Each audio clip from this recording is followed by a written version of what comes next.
બારડોલીમાં એક સગીરાને પ્રેમ જાળમાં ફસાવી પ્રેમીના 3 સાથી મિત્રોએ પણ સગીરાને પ્રેમ સંબંધ જાહેર કરવાની ધમકી આપી હતી.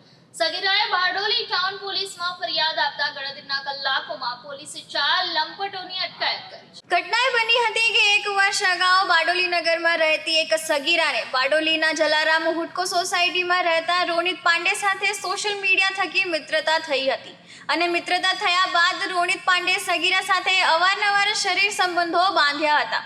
જો કે આ વાત અહીંથી નહીં અટકતા રોનિત પાંડેના સગીરા સાથેના સંબંધ અંગે તેના સાથે મિત્રોને પણ જાણ કરી હતી, જેથી રોનિત પાંડેના અન્ય 3 સાથી મિત્રોની પણ સગીરા ઉપર દાનત પકડી હતી. સગીરાના રોનિત પાંડે સાથેના ઘણા લાંબા સમયથી સંબંધ હોય આ 3 સાથી મિત્રોએ પણ સગીરાને ઇન્સ્ટાગ્રામ મારફત મિત્ર બનાવવા માટે રિક્વેસ્ટ મોકલી હતી. અન્ય 3 ઈસમો પણ સગીરા સાથે સોશિયલ મીડિયા થકી જોડાયા હતા અને બાદમાં કૃષ્ણનગર ખાતે રહેતા દીપાંશુ તોમર નામના યુવકે આ સગીરાને રોનિત પાંડે સાથેના સંબંધોના ફોટા અને વિડીયો વાયરલ કરવાની ધમકી આપી હતી અને ફોટો વાયરલ નહીં કરવાનું જણાવી દીપાંશુ તોમર, શનિ રાજપૂત અને કૃણાલ પારેખે પણ આ સગીરાને પોતાની સાથે સંબંધ બાંધવા માટે ધાક ધમકીઓ આપી મજબૂર કરી હતી. હરકતમાં આવેલી બારડોલી પોલીસે રોનિત પાંડે, દીપાંશુ તોમર, શનિ રાજપૂત તેમજ કૃણાલ પારેખ નામના 4 હવસખોરો અટકાયત કરી લેવાઈ હતી.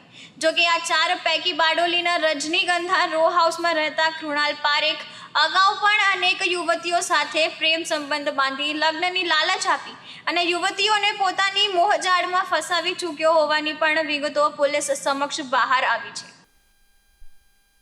કમનસીબે બારડોલી ટાઉન પોલીસ સ્ટેશનમાં BNS અને protection of child sexual offence તેમજ એટ્રોસિટી એક્ટ મુજબ આજે એક ગુનો દાખલ કરવામાં આવેલો છે. તેમાં 17.5 વર્ષની દીકરી છે એને રોનિત પાંડે સાથે એકાદ વર્ષ પહેલાં એ સંપર્કમાં આવેલ અને એની મિત્રતા થયેલ.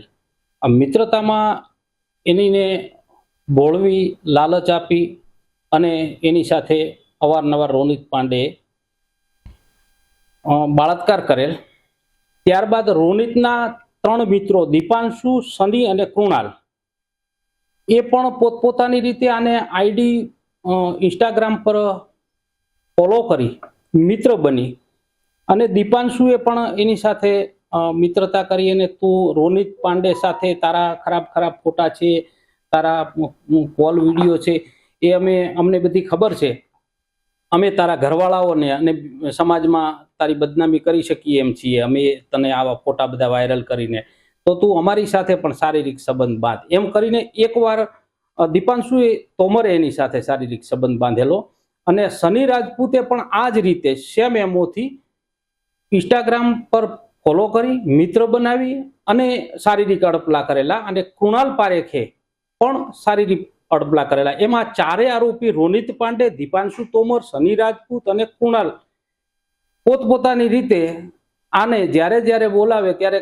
કોઈએ શારીરિક અડપલા કરેલા છે અને આ બંને રોનિતે અવારનવાર એના પર બળાત્કાર કરેલો છે અને એકવાર આ દીપાંશુએ અન્ય જગ્યાએ લઈ જઈને એની સાથે બળાત્કાર કરેલો છે. એવી એક ફરિયાદ એક 17.5 વર્ષની દીકરીએ કરેલી છે અને એટ્રોસિટી છે એટલે એટ્રોસિટી ડીવાયએસપી અત્યારે તપાસ ચલાવી રહ્યા છે. 4 આરોપીઓ પકડી લીધા છે અને આ આરોપીઓ કયા ગુનામાં સંડોવાયેલા છે, અગાઉ પણ કોઈ ગુનામાં સંડોવાયેલા છે કે નહીં એ પણ તપાસ થઈ રહી છે અને આગળની તપાસ ચાલુમાં છે.